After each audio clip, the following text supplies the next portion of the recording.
आज के इस एक्सप्लेनर में हम एक ऐसी प्रॉब्लम पर बात करने वाले हैं जो हम में से लगभग हर किसी ने कभी ना कभी महसूस की है। वो अजीब सी, बहुत ही भयंकर थकावट। काम की थकावट नहीं, बल्कि हर वक्त हर किसी को खुश रखने की कोशिश वाली थकावट। ऐसा लगता है ना, जैसे दुनिया की उम्मीदों पर खरा उतरने की एक रेस चल रही है जो कभी खत्म ही नहीं होती। और इस भागम भाग में होता क्या है, हम खुद को ही कहीं पीछे छोड़ देते हैं। सच कहूं तो ये थकावट हमारे शरीर की नहीं, बल्कि सीधे हमारे दिमाग, हमारे मन की थकावट है। तो चलिए इसमें थोड़ा गहराई से उतरते हैं। आखिर दूसरों की सहमति या कहें बाहरी अप्रूवल के पीछे भागने से दुख क्यों मिलता है? सोचिए जरा। जब भी हमारा पूरा फोकस इस बात पर होता है कि लोग क्या कहेंगे या समाज हमारे बारे में क्या सोच रहा है, तो हम दरअसल अपनी ही असली पहचान से दूर होते चले जाते हैं। शोध सामग्री यहां एकदम क्लियर है। दूसरों की नजरों में परफेक्ट बनने की ये लगातार कोशिश हमारे अंदर एक बहुत गहरी बेचैनी पैदा करती है। जैसे जैसे बाहर से लोगों की तारीफ मिलती है, अंदर ही अंदर इंसान खुद के लिए ही एक अजनबी बन जाता है। भाग 1, दूसरों को खुश करने का जाल। इसे बस एक लाइन में समझें तो जब हम अपनी खुशी की चाबी दुनिया वालों के हाथ में दे देते हैं ना, तो वहां से सिर्फ और सिर्फ निराशा ही मिलनी तय है। अब जरा इस स्लाइड पर ध्यान दीजिए, क्योंकि इसमें जो दिखाया गया है वो सच में बहुत इंटरेस्टिंग है। एक तरफ है हमारा बाहरी निकाब, वो फेक मुस्कान जो दुनिया को इम्प्रेस करने के लिए पहनी जाती है, और दूसरी तरफ असली सच्चाई, अंदर की बढ़ती हुई बेचैनी और एंग्जाइटी। ये कॉन्ट्रास्ट एकदम साफ है। बाहर से एक निकाब पहनकर तो घूमा जा सकता है, लेकिन अंदर ही अंदर ये चीज़ इंसान को पूरी तरह से खोखला कर रही होती है। और ये एक ऐसी दौड़ है जो कभी रुकती ही नहीं। इंसान उम्मीदों के एक ऐसे चक्रव्यूह में फंस जाता है जहां एक को खुश करने का सीधा सा मतलब है किसी दूसरे को नाराज कर देना। फिर से वही रेस। इस बाहरी अप्रूवल की चाहत में इंसान अपनी खुद की आइडेंटिटी पूरी तरह मिटा देता है। अपनी खुशी का रिमोट कंट्रोल किसी और को पकड़ा देना सच में दुख की सबसे बड़ी गारंटी यही है। ये एक ऐसी दौड़ है जिसे कोई जीत ही नहीं सकता। इसलिए यहां सबसे जरूरी बात याद रखने वाली यह है कि इस पूरी दुनिया में सिर्फ एक, ध्यान दीजिएगा, सिर्फ एक ही इंसान है जिसे मैनेज करने और समझने की जरूरत है, और वो हम खुद हैं। पूरी दुनिया का ठेका लेना, सबको संभालने की कोशिश करना हमारी सबसे बड़ी भूल है। दुनिया भर की उम्मीदों का बोझ उठाना प्रैक्टिकली इम्पॉसिबल है। ये नंबर 1 हमें याद दिलाता है कि शुरुआत हमेशा खुद से ही होनी चाहिए। चलिए अब आते हैं भाग 2 पर, सूफी फकीर का रहस्य। इस फिलॉसफी को थोड़ा और गहराई से समझने के लिए अब हम अपनी पेस थोड़ी आरामदायक करते हैं और एक बहुत ही पुरानी लेकिन आज के हिसाब से एकदम परफेक्ट सूफी कथा की तरफ चलते हैं। तो सीन कुछ ऐसा है।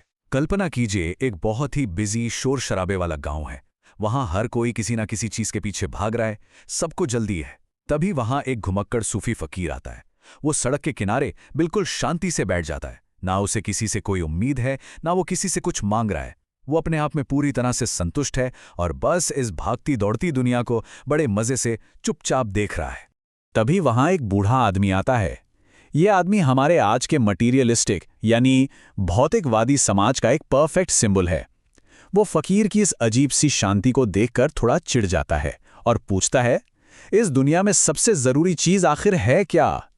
अब उस बूढ़े आदमी को लग रहा था कि फकीर किसी बाहरी चीज का नाम लेगा, जैसे पैसा, बड़ा घर या समाज में रुतबा।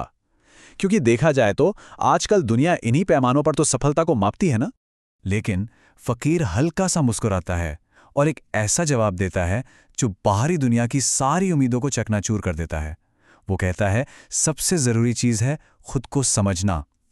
इसे थोड़ा प्रोसेस होने देते हैं। इस एक छोटे से वाक्य में इतना गहरा दर्शन छिपा है। बाहरी दिखावे और बाहरी अचीवमेंट से कहीं ज्यादा ऊपर खुद को पहचानना यानी सेल्फ अवेयरनेस सबसे टॉप पर आता है। फिर वो आगे कहता है, जिसे खुद की जरूरत समझ में नहीं आती उससे दुनिया की कोई भी चीज कभी पूरी नहीं कर सकती।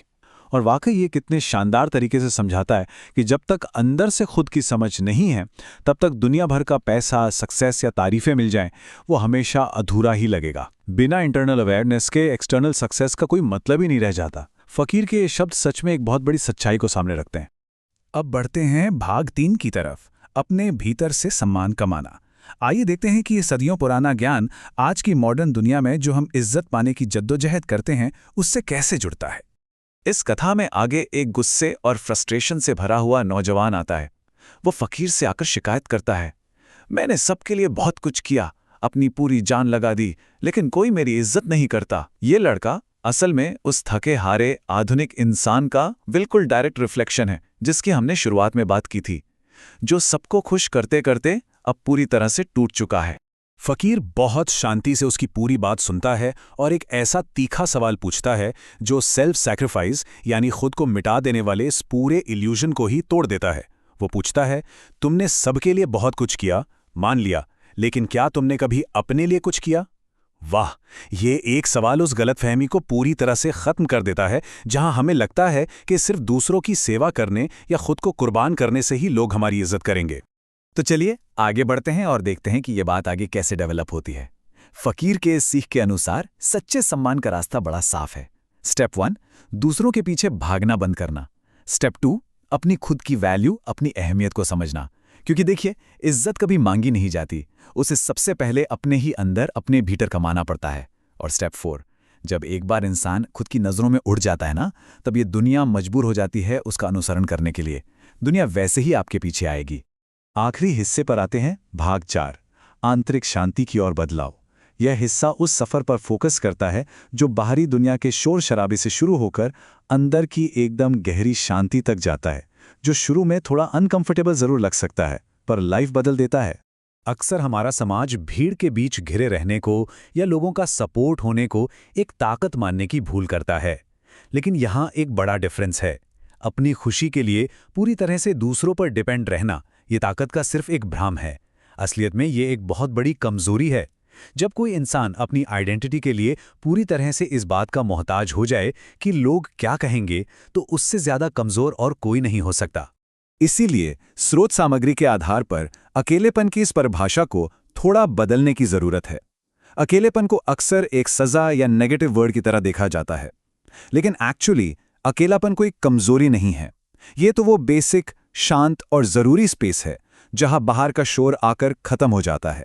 जब दुनिया की आवाजें शांत होती हैं, तब जाकर इंसान को पहली बार अपनी खुद की आवाज सुनाई देती है। ये आंतरिक ताकत खोने का नहीं, बल्कि उसे खोजने का सबसे जरूरी जरिया है। और जब कोई इंसान इस बात को समझ लेता है और भागना छोड़कर खुद पर काम करना शुरू करता है, तो उसके अंदर कमाल के बदलाव आते हैं। सबसे पहला, बाहर का शोर बिल्कुल फेड हो जाता है, गायब हो जाता है।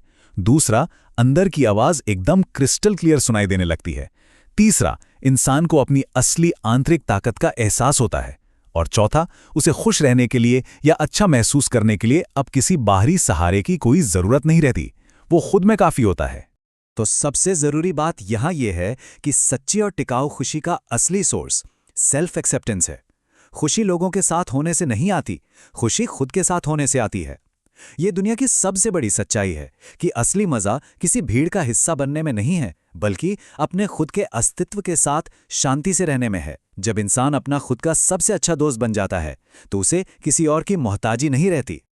और अब इस पूरे एक्सप्लेनर को रैप अप करते हुए एक बहुत ही पावरफुल और सोचने पर मजबूर कर देने वाला सवाल, क्या लोग सच में अपनी खुद की जिंदगी जी रहे हैं या सिर्फ दूसरों की नजरों में अच्छा दिखने के लिए बस एग्जिस्ट कर रहे हैं?